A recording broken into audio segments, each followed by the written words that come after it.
Ben ritrovati in diretta, spazio dedicato all'ULSS 2 Marca Trevigiana. Parliamo quest'oggi di patologie dell'occhio, in particolare le patologie vitreo-retiniche. Vi presento i miei ospiti. In studio con me c'è il dottor Giuseppe Scarpa, direttore dell'oculistica all'ospedale Cafoncello di Treviso. Ben trovato, dottore. Grazie, Alice. Do il benvenuto anche al dottor Derry Roman Pognuz, dirigente medico della stessa unità operativa complessa di oculistica all'ospedale Cafoncello. Ben trovato, dottore. Allora, parto da lei, direttore Scarpa, perché vorrei che ci raccontasse un po' il reparto di oculistica all'ospedale Cafoncello di Treviso, come è strutturato, quante prestazioni, quante persone, insomma, arrivano da voi con una problematica alla vista e agli occhi. Sì, ne parlavamo proprio prima di entrare in trasmissione, perché quando lei mi ha chiesto quali sono i vostri numeri ho fatto un po' mente locale e effettivamente fa un po' impressione, perché abbiamo fatto i nostri numeri che teniamo sempre sotto controllo e siamo sui 4.000 interventi chirurgici l'anno, quest'anno forse qualcosa di più, e oltre 4.500 iniezioni endovitreali, quindi fanno 4.500 più 3.500. Fa già un numero importante, al quale sommiamo oltre 26.000 prestazioni ambulatoriali di pazienti esterni, quindi arriviamo quasi a 30.000 prestazioni l'anno.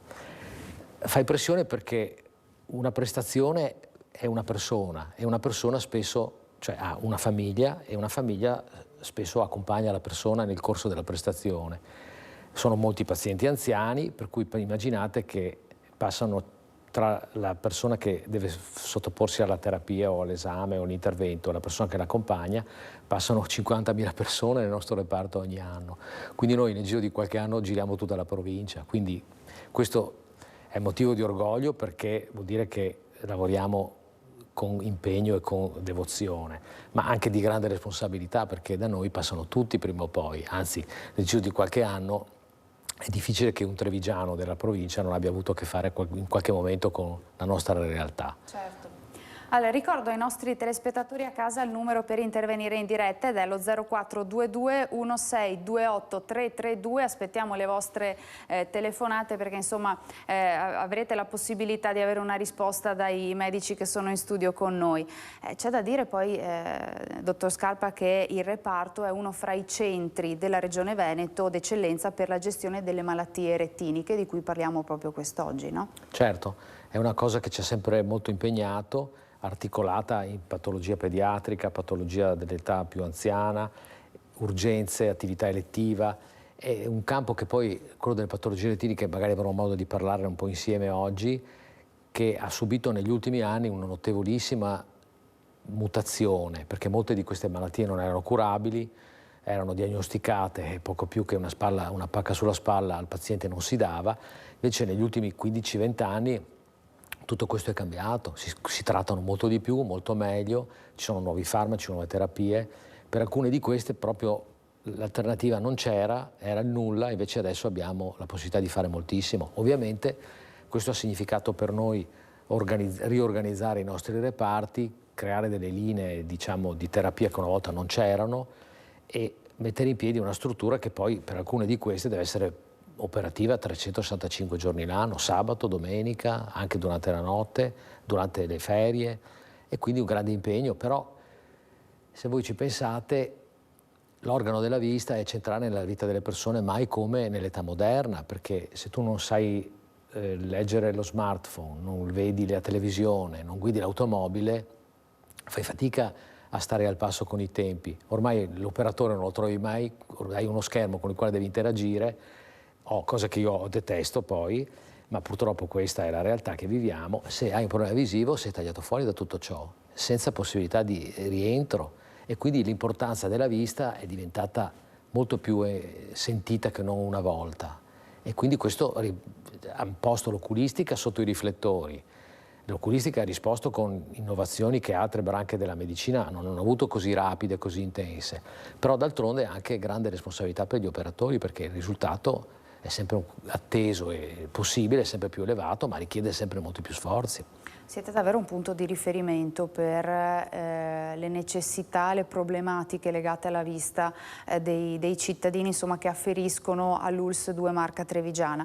Le chiedo in che modo la pandemia nel periodo, insomma, più duro, ecco, ha impattato anche sull'attività del suo reparto, direttore? Beh, questa è una domanda che mi coglie proprio nel personale, perché quando ci fu la pandemia, nel momento più duro, quindi i mesi invernali del 2020, adesso sembra quasi, la vediamo con un occhio già un po' distaccato, però la realtà che vivevamo era drammatica, perché non c'erano i vaccini, la gente moriva anche molto con grande sofferenza e grande tribolazione, separata dai parenti, dai familiari, quindi una realtà durissima.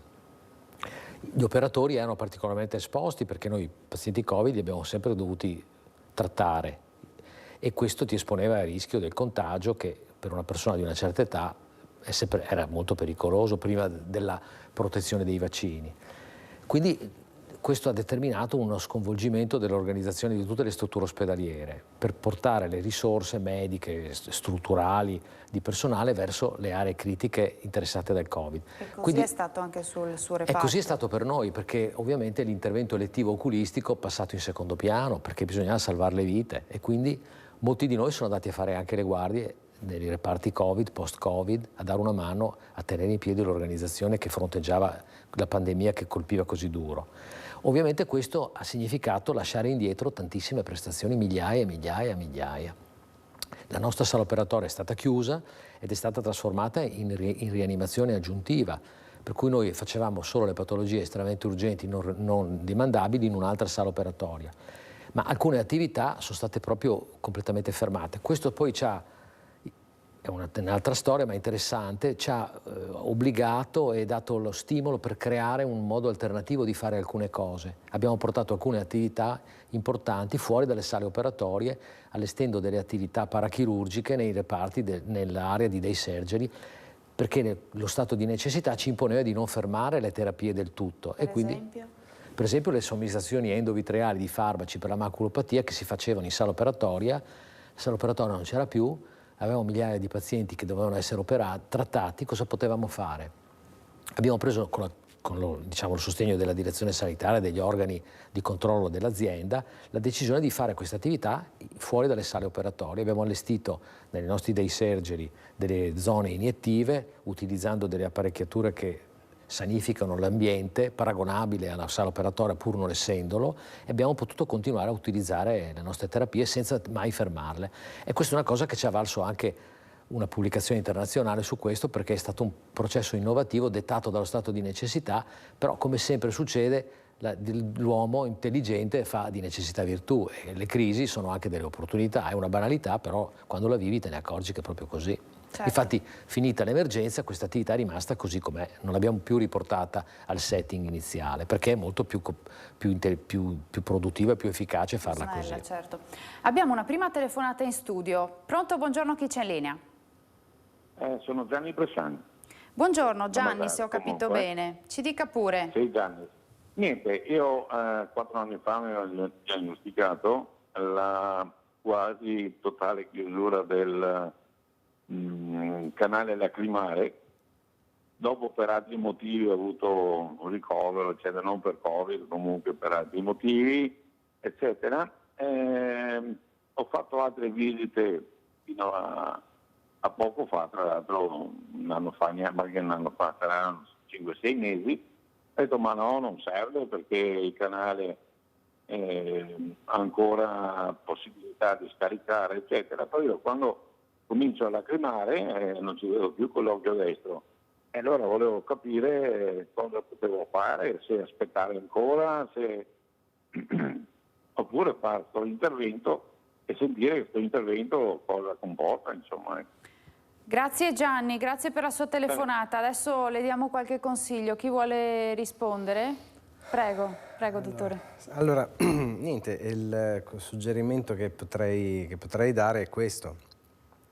Se c'è questo squilibrio che si viene a creare appunto nella produzione di lacrime, nella non evaporazione delle lacrime, e quindi questo fastidio che sicuramente interferisce con la sua visione, e bisognerebbe cercare di fare un esame per capire a che livello è questa ostruzione della via lacrimale. E poi c'è la possibilità di un intervento che porta all'apertura della via lacrimale. Sono interventi però che non sono semplicissimi e non sempre portano al risultato risolutivo. Ecco. La via lacrimale è un qualcosa di davvero molto delicato che quando si chiude molto spesso non si riesce a ripristinarla e quindi è un problema ed anche un grosso fastidio, insomma. Certo. Iniziamo a parlare delle patologie vitreo-retiniche. Facciamo un po' un ripasso di anatomia. Che cos'è la retina, come funziona, dottore? Beh, allora diciamo che se l'occhio è questo universo, micro-universo così affascinante dove gli oculisti riescono a entrare solamente tramite delle interfacce che sono gli strumenti che noi usiamo per entrare, altrimenti noi non avremmo accesso a questo micro universo e giustamente il mio primario ha detto i passi avanti che l'oculistica ha avuto e mi riferisco proprio a questi strumenti, a questi mezzi, a queste interfacce che ti permettono di accedere a questo micro universo altrimenti inaccessibile. E la retina la possiamo paragonare al motore dell'occhio, al motore della macchina. E quindi praticamente è questa struttura nervosa che è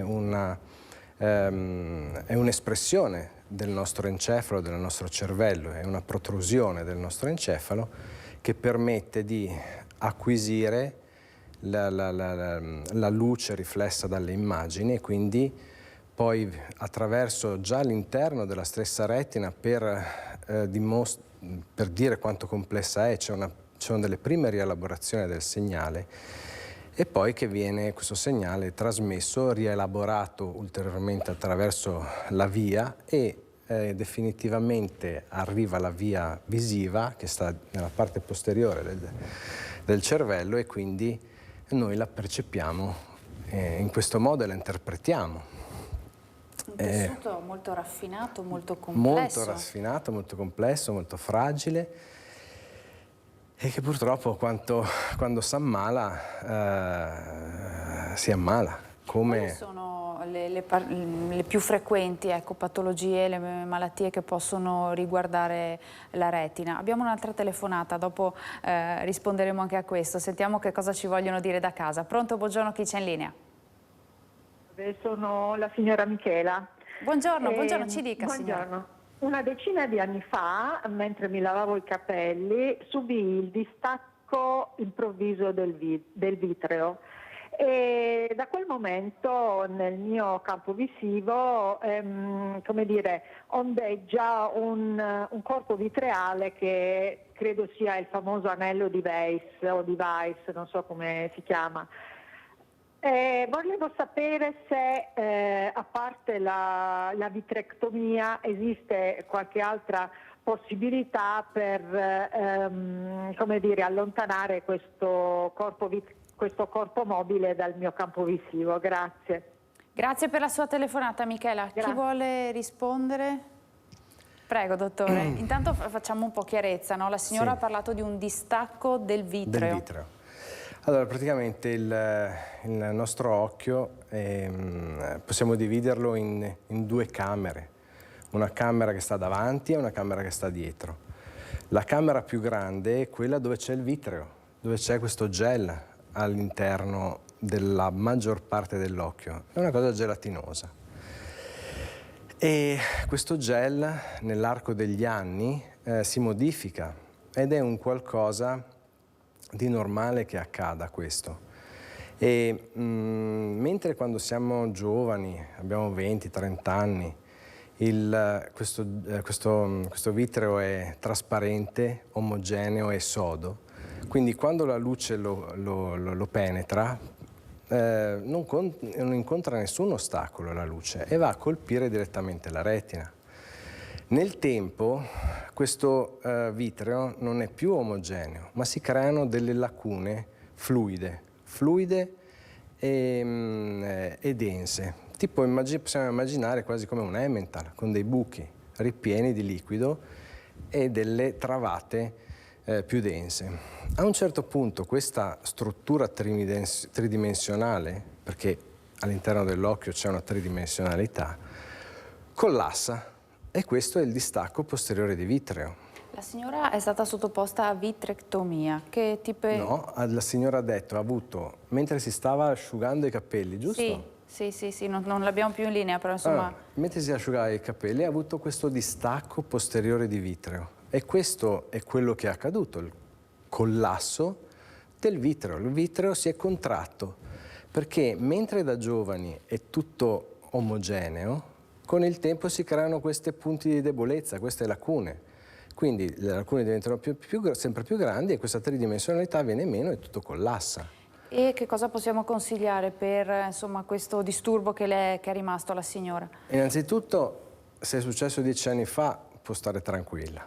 Nel senso che dopo ne parliamo delle cause, delle cose importanti che può portare il distacco posteriore di vitreo. Ma sicuramente se è 10 anni stabile con questi filamenti che lei vede, questo filamento non è altro che uno di quegli addensamenti del vitreo che quando la luce lo colpisce proietta la sua ombra. Quindi tutti quanti noi, se guardiamo una superficie luminosa, defocalizziamo, muoviamo gli occhi, vediamo dei puntini che si muovono. Quando il vitreo si stacca, vedremmo nel momento acuto un cambiamento. Per fare, su quello che può fare la signora in questo momento è nulla, perché in questo momento la signora è stabile da 10 anni. Ben diverso invece è il caso se avviene in modo acuto. La vitrectomia sicuramente è un intervento, a mio parere, eccessivo, troppo invasivo, troppo rischioso per togliere il corpo mobile che lei ha vitreale. Ci sono degli approcci con un laser che si chiama YAG laser, ma che secondo me non lo consiglierei, visto che anche lì si va ulteriormente a modificare il vitreo residuo con possibilità di trazioni e di stacchi di retina. Da valutare, insomma, potremmo dire, da fare una valutazione. Insomma, tantissime persone hanno i corpi mobili, bisogna interpretarli per un determinato modo, quello sì. Tornando alla retina, che cosa può accadere alla retina? Quali sono le patologie che possono, insomma, insorgere? Chi vuol rispondere? Diciamo, è un mondo caratterizzato da una marea di problematiche. Forse quella più frequente è la degenerazione maculare legata all'età, perché una zona di retina centrale, la zona di retina centrale si chiama macula ed è quella che ci fa vedere i colori, i dettagli più fini della visione. I processi che portano a questa percezione avvengono nella regione maculare. Questa zona di retina nel tempo, molto frequentemente con l'andare degli anni, tende a soffrire, ad assottigliarsi, a degenerare, perde la sua funzionalità fino a sfociare nelle forme più gravi di maculopatia legata all'età, in cui proprio il tessuto viene, se non trattato, molto rapidamente distrutto e si perde completamente la visione centrale, cioè il paziente riesce a camminare in uno spazio come questo, vede il pavimento, vede le pareti, ma non riesce a vedere centralmente e quindi non è in grado di leggere, di guidare l'automobile, di vedere i dettagli a una certa distanza. È questo il sintomo principale con cui si manifesta? Sì, allora la retina, tutte le malattie retinee... Nel senso non dà particolare dolore, ecco. No, la retina non ha sensibilità dolorifica, quindi problematiche retiniche non danno dolore, danno alterazione della visione, che può essere distorta, offuscata, appannata o addirittura scomparsa. Nel caso abbiamo accennato al distacco della retina, quando la retina si stacca dalla sua sede anatomica normale, non funziona più, e allora in quel caso il paziente vede proprio il campo visivo restringersi anche nel giro di poche ore, diventare scuro, grigio, poi completamente nero, fino a perdere completamente la visione. Questo può succedere in qualche giorno. Mentre se c'è una malattia della parte centrale, tipicamente la maculopatia, il paziente inizialmente vede storto, deviato, confuso e poi progressivamente anche sempre meno, fino a perdere proprio la nitidezza della visione centrale. È una patologia legata all'età e quindi all'invecchiamento della persona, oppure può insorgere anche in età più giovanile? Beh, le malattie della macula sono di tanti tipi. Ci sono delle forme giovanili, delle forme ereditarie, delle forme infantili o legate ad altre malattie. Sto pensando per esempio alla maculopatia diabetica legata al diabete. E poi c'è la forma degenerativa legata all'età, che è la più frequente perché l'età media è molto aumentata negli ultimi anni, la performance visiva a cui noi sottoponiamo il nostro occhio non è proprio conforme a quello per cui lui era stato progettato e quindi la macula si ammala molto frequentemente nei pazienti anziani. E questo per noi è un problema perché sono tantissimi i casi da trattare. Certo. Tra le cause, lei l'ha accennato, ci può essere l'ereditarietà e quindi qualche caso in famiglia che insomma ha sofferto della stessa patologia. Sì, diciamo che per alcune forme di maculopatia ci sono proprio delle ereditarietà precise, come malattie diciamo, che si trasmettono di padre in figlio, che non sono frequenti fortunatamente. Per la forma senile c'è una familiarità relativa, cioè chi ha avuto uno o due familiari affetti è più facile che possa esserlo anche lui, non è però così automatica la trasmissione. Insomma c'è una familiarità.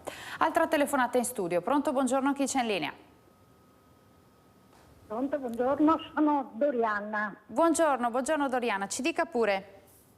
Io vorrei chiedere ai medici, ho 80 anni, 81 quasi, ho una cataratta nell'occhio sinistro che mi è stata riscontrata 1 anno e mezzo fa. 1 anno fa ho fatto una visita, mi hanno detto che ho 2 gradi nell'occhio della cataratta e nell'altro ce ne ho 8. Però a me risulta che non ci vedo bene, cioè mi si ingroviglia la vista, mi capisce? E dopo un'altra cosa volevo sapere che una volta dicevano se ti cade giù la cataratta dopo rimani, non si può guarire più, insomma. Se questo è vero oppure no. Grazie Doriana per la sua domanda. Chi vuole rispondere? Grazie a tutti. Grazie a lei. Diciamo, bisogna subito dire che mentre la patologia della retina è tempo dipendente, cioè ci sono delle malattie retiniche che devono essere curate, alcune in qualche giorno, alcune in qualche settimana, però non certo lasciate lì mesi. La cataratta invece è una cosa diversa perché noi possiamo rimuoverla con un intervento che si fa comunemente in grandi volumi, però non c'è una urgenza nel toglierla subito. Quindi la cataratta, specialmente in un caso come il suo, il paziente che in un occhio vede 8 decimi, l'altro vede meno, può benissimo anche decidere di tenerla lì, aspettare che magari maturi ancora un po', oppure può farla, ma però non c'è la necessità di correre in sala operatoria con urgenza per farla. E questa valutazione va fatta dall'oculista e dal paziente a seconda delle necessità visive che uno ha, la capacità di guidare l'automobile autonomamente o meno, la voglia di sottoporsi a un intervento magari senza particolari fretta, ci sono delle considerazioni di altro tipo. E quindi qualche volta si decide anche che un po' di cataratta è compatibile con una vita più che normale, è un evento parafisiologico perché tutti a una certa età comunque abbiamo un cristallino che va verso quella cosa lì e quindi tante volte non si decide di porre l'indicazione chirurgica, come mi pare sia il caso della signora. È una valutazione che si fa insieme al paziente, il paziente insomma e lo specialista. Esatto. Ecco.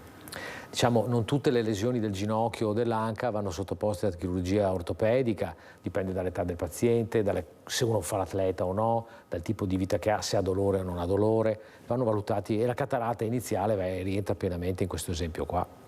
Tornando alle degenerazione maculare, dottore, come si fa la diagnosi? Come si arriva appunto a questa diagnosi? Beh, allora sì, prima vorrei stressare un attimo una cosa prima. Prego. Dei sintomi, perché il sintomo per la maculopatia legata all'età viene sicuramente individuato dalla persona, avverte il sintomo la persona non con 2 occhi aperti, ma solamente se ogni tanto uno apre e chiude in modo alternato un occhio, perché molto spesso l'occhio che non ha il problema va a sopperire l'occhio che ha il problema. Quindi Compensa, quindi, va a compensare, in qualche modo. esattamente, compensa. Quindi un suggerimento è quello di ogni tanto aprire e chiudere l'occhio. Poi, come diceva il mio primario, è uno dei sintomi cardine della maculopatia è la distorsione. Cioè io solamente quando apro o chiudo un occhio vedo una linea, lo spigolo della porta, la fuga delle piastrelle, vedo delle distorsioni. E questo è un qualcosa che mi deve Accendere un campanello d'allarme. e farmi andare a vedere, insomma, in tempi ragionevoli da un oculista. Un'altra cosa che accade è un'alterazione centrale al campo visivo, quindi io quando guardo il viso di una persona chiudendo un occhio manca un pezzo, cioè non riesco a vedere, ad esempio, guardandolo negli occhi, non riesco a vedere l'orecchio, non vedo qualcosa in parte. E anche questo, cose fisse quindi, sempre costanti nella mia visione, non variabili con i movimenti, che quello che si muove invece è legato al vitreo, le mosche che si muovono sono legate al vitreo, e quindi devo farmi andare a vedere. Quando sono andato a farmi vedere, la cosa prima da fare è l'esame del fondo dell'occhio da parte nostra, quindi dilatare la persona e vedere le caratteristiche di quella macula lì. E poi ci sono gli esami, quelli più sofisticati, come l'OCT, il nuovo angio-CT che abbiamo, che non sono strumenti invasivi, e poi abbiamo la classica diagnostica, come sempre insostituibile, perché è sempre un grosso aiuto, della fluorangiografia e dell'angiografia con verde indocianina, che sono degli strumenti, degli esami, che sono delle fotografie che vengono fatte con l'iniezione di un colorante all'interno del braccio, e questi però sono degli esami invasivi. Invece l'OCT e l'angio-CT non sono degli esami invasivi, sono molto sofisticati, perché con una luce, con un laser a bassissima intensità, quindi non dannoso ma diagnostico, riescono a ricostruire l'anatomia complessa della parte centrale della retina, che è appunto chiamata macula. Ecco, dicevamo insomma che è fondamentale non trascurare i sintomi, quindi qualche piccolo autotest, potremmo dire così, qualche piccolo consiglio per testare, diciamo così, la qualità della nostra vista, lo possiamo attuare. Certo. La prima cosa semplice è quella della distorsione, che io già mi accorgo quando vedo certe cose dritte che diventano storte. L'altra cosa semplice è un foglio di carta a quadretti, e con un occhio alla volta guardare il centro e cercare di capire se le linee che vedo sono dritte o storte. Quello lì ha un nome ben preciso che si chiama test di Amsler, ed è un test molto utile per le persone, anche per vedere poi nelle persone che hanno già una maculopatia in trattamento, vedere se ci sono eventualmente delle ricorrenze della malattia, delle recidive della malattia, e quindi è molto utile questo. Certo, qualche accorgimento insomma per testare, come dicevamo, la nostra vista. Dottor Scarpa, è possibile prevenire questo tipo di patologie? Non lo so, parliamo di alimentazione, parliamo di attività fisica, parliamo di stili di vita corretti nella prevenzione di tantissime altre patologie. In questo caso è possibile fare prevenzione? Allora, facciamo una piccola premessa. La nostra visione si compone di due cellule base, la visione notturna e la visione in piena luce. Chi è responsabile della visione notturna sono i bastoncelli, mentre la visione dei colori, la visione in piena luce, viene veicolata dai coni. Noi abbiamo 100 volte più bastoncelli che coni nella nostra retina. Perché questo? Perché noi veniamo da un mondo ancestrale in cui ci muovevamo poco durante il giorno, ci muovevamo molto durante l'oscurità e la notte, e l'alternanza di luce e di buio era dettata dai ritmi della natura, non c'era l'energia elettrica, per cui era importantissimo il sistema dei bastoncelli per l'incolumità del mammifero uomo, che era preda degli animali più grandi in condizioni di penombra durante la notte. E quindi nel corso dell'evoluzione naturale la nostra retina si è strutturata in questo modo. Poi negli ultimi 100 anni noi il sistema dei bastoncelli non lo usiamo praticamente più, perché le città sono tutte illuminate. Una condizione di buio assoluto è quasi introvabile nel mondo moderno, perché le strade sono illuminate, le case sono tutte illuminate, non esiste quasi più, cioè c'è quello che si chiama inquinamento luminoso, che ormai è dirompente. Questo ha causato un uso eccessivo del sistema dei coni localizzato nella macula, e quindi ecco il problema della malattia maculare, che è così impattante per noi. Quindi questa è una situazione nella quale noi facciamo fatica a intervenire, perché purtroppo il mondo è questo, dobbiamo viverlo. Però l'eccessiva esposizione alla luce, dettata dalla lunga vita, lo stile di vita, è vero, è il fattore principale, però per esempio la prima cosa che si può fare è limitare l'esposizione alla luce molto intensa, quindi l'occhiale da sole, abituandovi i ragazzini ad usarlo sin da giovani, è un importante fattore protettivo per le malattie retiniche. Poi tutto lo stile di vita, lei ha citato, importante, perché ci sono sostanze nella nostra alimentazione protettive e sostanze invece nocive per la funzionalità retinica, o abitudini di vita non corrette. Il principale fattore di rischio della maculopatia è il fumo di sigaretta, che induce uno stress ossidativo eccessivo che nella zona della retina ha un effetto veramente importante. E poi tutto il capitolo delle sostanze antiossidanti protettive, che sono generalmente legate a quella che si chiama dieta mediterranea, la frutta, la verdura, consumate fresche, sono protettive per le malattie della retina. Questo ha portato poi alla messa a punto di sostanze particolari estratte da queste fonti nutritive, che vengono date al paziente per ritardare lo sviluppo, rafforzare la retina. E noi a Treviso abbiamo fatto anche un importante studio su questo, dimostrando una certa protezione di alcune sostanze antiossidanti date per via alimentare. Però ecco, questo va detto, è più importante l'alimentazione naturale, cioè le sostanze protettive assunte, consumate fresche negli alimenti, sono molto più attive per fattori di biodisponibilità, meccanismi diciamo di trasmissione di biodisponibilità all'interno del corpo, che non gli estratti sintetizzati farmaceuticamente.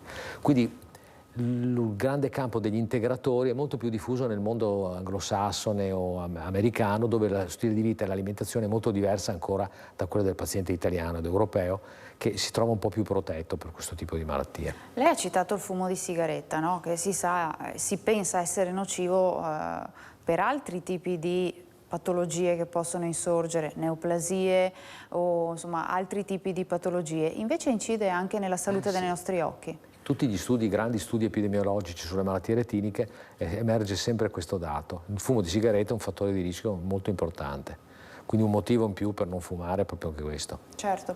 Torniamo a parlare sempre di retina, perché tra le emergenze più serie che possono insorgere è quella del distacco della retina. Come si manifesta, dottore?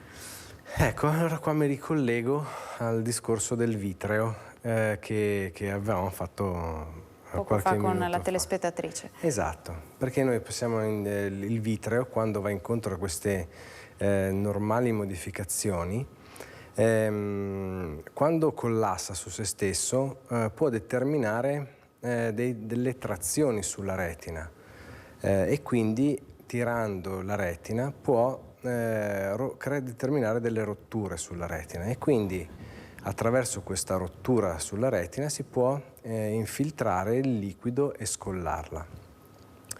Quindi questo accade però solamente nel 5% dei distacchi posteriori di vitreo. Per questo la signora ha detto: se è successo 10 anni fa possiamo stare tranquilli, perché il momento è acuto. La retina si stacca di solito nell'arco di qualche mese dopo, di solito subito se si stacca, però bisogna dare circa un 6-8 settimane, quando il vitreo riassume di nuovo un equilibrio stabile per cui poi non crea problemi. Però in queste settimane è il momento proprio più acuto in cui può avvenire la rottura e il distacco di retina. Quindi le mosche volanti, come ad esempio io vedo dei puntini, no? Quando guardo una fonte luminosa oppure guardo una superficie luminosa. Se noto dei cambiamenti in questi puntini, che non sono altro che il vitreo che si modifica e quindi crea quando vengono colpiti questi addensamenti, crea delle ombre che io le percepisco come diverso rispetto al giorno prima, quindi queste mosche che vengono descritte appunto come mosche, come girini, come ragnatele, tutte queste cose qua, tutte cose in movimento, a differenza dei sintomi della macula che sono fissi, mi devono far pensare. Poi, quindi le mosche sono un sintomo di cambiamento vitreale. Se invece vedo anche dei flash luminosi, come le persone lo descrivono come dei lampi di luce con un temporale, oppure come delle scie luminose come delle stelle cadenti. Quando vedo queste cose vuol dire che il vitreo sta attirando e mi va a stimolare la retina meccanicamente. Tipo quando noi ci stropicciamo gli occhi e vediamo quelle lucine. Tipo una cosa così succede. Quindi mosche volanti, lampi di luce. E il terzo sintomo che ci deve far preoccupare è quello che diceva il primario prima, cioè la riduzione del campo visivo periferico, che mi accorgo però se quando vedo mosche chiudo l'altro occhio, perché altrimenti c'ho sempre un effetto confondente dato dall'occhio che non ha problemi. E questi sono i 3 campanelli d'allarme principali, Esatto. insomma, che abbiamo elencato. Abbiamo un'altra telefonata in studio. Pronto, buongiorno, chi c'è in linea? Pronto, buongiorno, c'è qualcuno? Sì, buongiorno. Buongiorno, con chi parliamo? Buongiorno. Sono Pietro da Montebelluna, buongiorno. Buongiorno Pietro, dica pure. Quindi io ho subito l'intervento nel 2019 della macula di tutti e 2 gli occhi e la mia difficoltà visiva è durante la notte. Ho recuperato tantissimo, quasi 9 decimi, però durante la notte non mi sento sicuro come mi sento sicuro di giorno. Per quanto riguarda gli occhiali, ho delle occhiali progressive con fotocromatiche. Mi consiglia di cambiare occhiali? Questa mia visione è un fattore psicologico rimasto dall'intervento oppure posso correggerlo con gli occhiali? Grazie Pietro, Grazie a voi, grazie per la sua domanda. Chi vuole rispondere? Prego dottore. Potrei rispondere io, diciamo che consideri che la chirurgia maculare una volta non esisteva e quindi è una cosa abbastanza, sono 15 anni che si fa, però un'acquisizione non così datata. Quindi già se fosse nato un po' prima magari questa cosa non si sarebbe potuta risolvere. Poi la complessità della retina è tale che dopo questi interventi è raro che il paziente torni perfettamente normale come visione, magari vede 10 decimi, ma un minimo di distorsione, un minimo di difficoltà magari nella lettura rapida ce l'ha sempre, quindi bisogna un po' accettarlo, come quando uno ha una frattura di femore, ogni tanto magari torna a correre perfettamente, però ogni tanto un po' di dolore ce l'ha, quindi un po' di qualche fastidio residuo va accettato. L'occhiale può aiutare a correggere un po', ma lì diciamo è un po' l'ottico che si occupa della prescrizione, del consiglio sulla tecnologia da adottare. Ci sono anche lì molti miglioramenti rispetto a quello che si poteva fare una volta, però diciamo, anche con la miglior correzione possibile credo che bisogna accettare un po' di residuo problema visivo e sia ragionevole farsene un po' una ragione, non vorrei deluderla, ma è così. Certo, grazie insomma anche per la risposta al nostro telespettatore. Noi ci fermiamo per una brevissima pausa di pubblicità, torniamo tra qualche minuto, tra poco.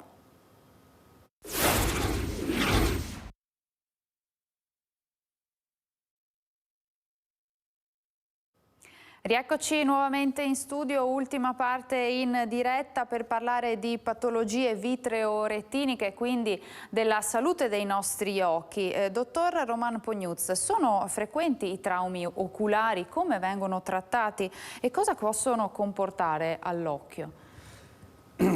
Allora, se noi consideriamo un ampio spettro di traumi che possono accadere nella regione dell'occhio e andiamo a paragonare con gli altre sedi del nostro corpo, questo è al terzo posto. Quindi i traumi oculari, considerando anche quelli lievi che non comportano particolari conseguenze, sono molto frequenti, che possono andare dai traumi diretti, possono essere il detersivo, la candeggina che arriva dentro l'occhio, fino a traumi gravi non so, mi viene in mente il muratore che con martello e scalpello picchia sul muro e parte la scheggia Credo sia frequentissimo questo. Succede ed è devastante, perché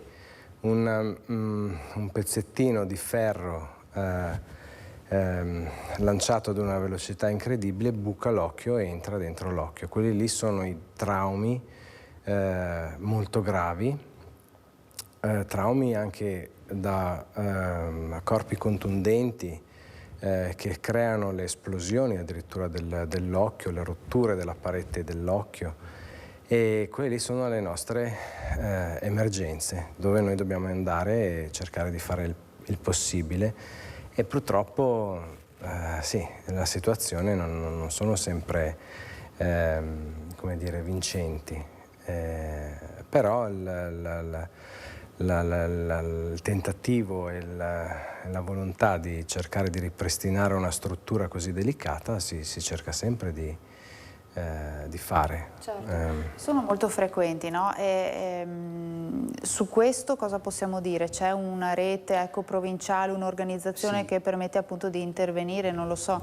Allora, il dottor Roman è sempre molto modesto, ma devo dire che abbiamo messo in piedi una rete di tutta la provincia, perché la grande traumatologia oculare è un grande problema, perché una volta molti di questi occhi gravemente traumatizzati venivano enucleati, e un centro importante deve forse con l'obiettivo di enucleazione quasi zero, cioè noi questi occhi molto spesso riusciamo a recuperarli anche ad una visione utile, ma molte volte questo non è possibile, ma riusciamo a salvare anatomicamente l'occhio.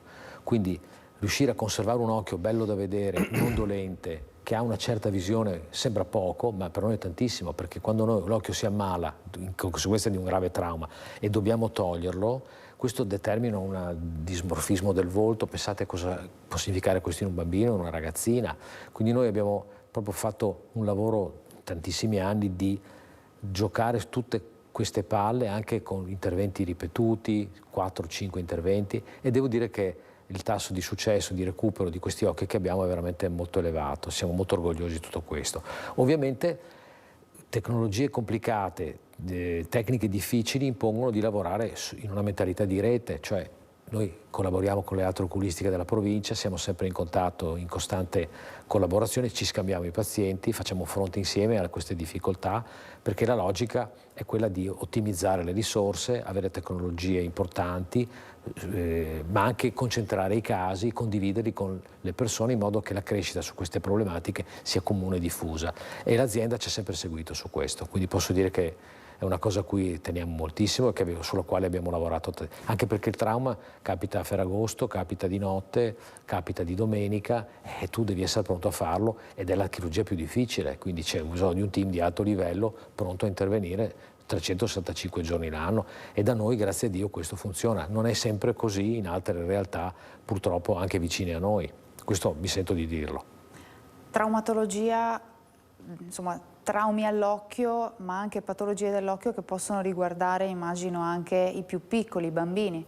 Beh, abbiamo parlato di rete, la patologia retinica pediatrica è una cosa così, esattamente importante così, perché noi abbiamo tutto un settore di retinologia pediatrica sto pensando ai prematuri, bambini che nascono molto piccoli, tra le 1000 complicanze che hanno anche la retinopatia del prematuro, che è una patologia bilaterale molto aggressiva in alcune fasi, che deve essere trattata in alcuni stadi entro 48 ore. Quindi abbiamo un team di oftalmologi pediatri che collabora con i neonatologi, consegue questi bambini continuamente ed è pronto a intervenire quando ci sia la necessità entro 48 ore. Quindi è un altro campo in cui, in un'epoca di pochi specialisti e di patologie complicate, impone la logica di rete che noi abbiamo pienamente realizzato su questo. E che è fondamentale, no? Per intervenire in determinate situazioni, ecco, ed sì. essere tempestivi.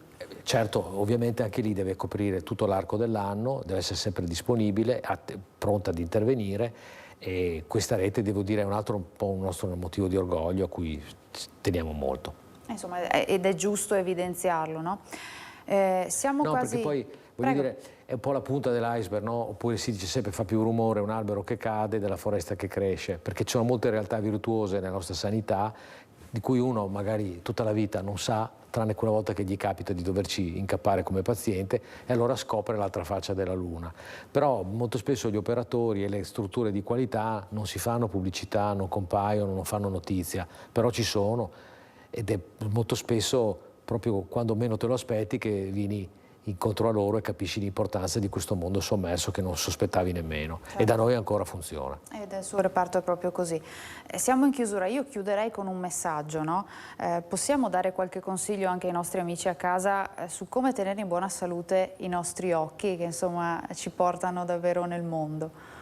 Beh, diciamo alimentazione adeguata, stile di vita corretto, protezione dall'esposizione eccessiva alla luce e, diciamo, screening periodici per fasce di età, quindi affidarsi a un oculista di riferimento che ti saprà dire lui la tempistica corretta. Non occorre fare una visita ogni anno a una persona sana di 40 anni.